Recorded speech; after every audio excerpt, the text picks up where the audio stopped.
on Salafi Islam by Dr. Yasir Qadhi, who is a Pakistani-American Muslim scholar. He has a PhD from Yale University, and he also studied in Saudi Arabia. He used to be a strong advocate for Salafism or the Salafi movement, but now he's not part of the Salafi movement, and he wrote a very interesting article on Salafi Islam, and I just want to read out a section where he spoke about the treatment of women in amongst a number of Salafis from his research and personal experiences. The Salafi treatment of women, by and large, the modern Salafi movement regulates women to a level that might justly be considered inhumane. A simple manifestation of this is the fact that the mere mention of the name of your wife or your best friend's wife is censurable. And then he says in a footnote, this understanding of seemingly attempting to erase the very existence of women clearly has no precedent in the lives of the Salaf. The Salaf refers to the pious predecessors of Islam, i.e. the first 3 generations of Muslims. The companions, men and women, knew each other's names very well and conversed with one another if there was a need to do so.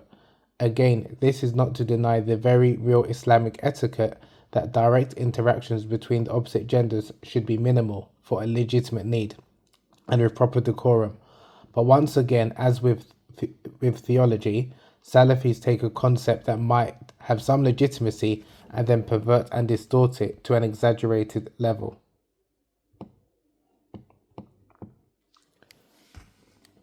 If the name of a woman is considered taboo, then what of her actual role in society? The Muslim community is in need of intelligent, articulate sisters capable of explaining the reality of this religion in the face of extremist feminist interpretations. The treatment of women is not just manifested in, say, prohibiting Saudi women from driving, which unbelievably most Saudi Salafi clerics still prohibit as part of the religion to this day. Sadly, some segments of Western Salafism became infamous for serial marriages and divorce. Single mothers were taken advantage of, children were sired and abandoned, and fornication itself became rampant. To be clear, this was in a small strand within particular demographics of American and British Salafism, and manifested a reality that no cleric would ever justify Islamically. Nonetheless, these symptoms were so common that they could not be ignored and illustrated an underlying problem about Salafi views on women and a general lack of proper tarbiyya. Tarbiyya referring to upbringing.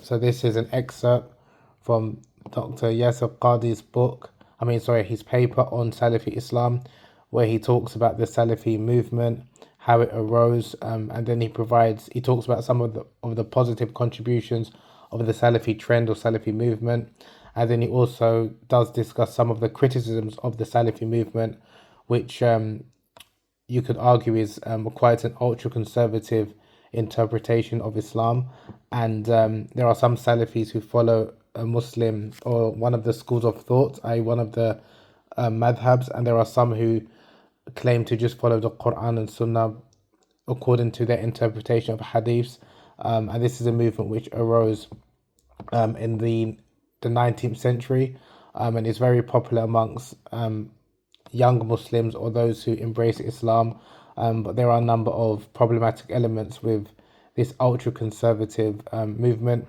Some people who are not fans of the Salafi movement, they will refer to them as Wahhabis, because many Salafis follow the teachings of Muhammad ibn Abdul Wahhab from the 18th or 19th century, I believe. He was a controversial scholar, and so those who are opposed to the Salafi movement generally refer to them as Wahhabis, whereas those who follow the Salafi movement or their understanding or their interpretation of Islam, they generally refer to them as Salafis, meaning that they follow Islam, they follow the Quran and Sunnah according to their claim, which is interpretation of the first 3 generations of Muslims, which are the pious predecessors. But what Sheikh Yasir Qadhi has explained in this particular article is that a number of their claims of their following the Salaf is not as clear cut as they kind of give this impression to be, that they follow the Quran and Sunnah, because there are different interpretations of the Quran and Sunnah amongst Sunni Muslims, both from a theological perspective as well as from a fiqh, Islamic law perspective. So again, this is a critical, really exceptional article, and I'll share the link below so people can read it. But I just wanted to highlight some of the issues with amongst many Salafis in terms of their treatment and attitude towards women.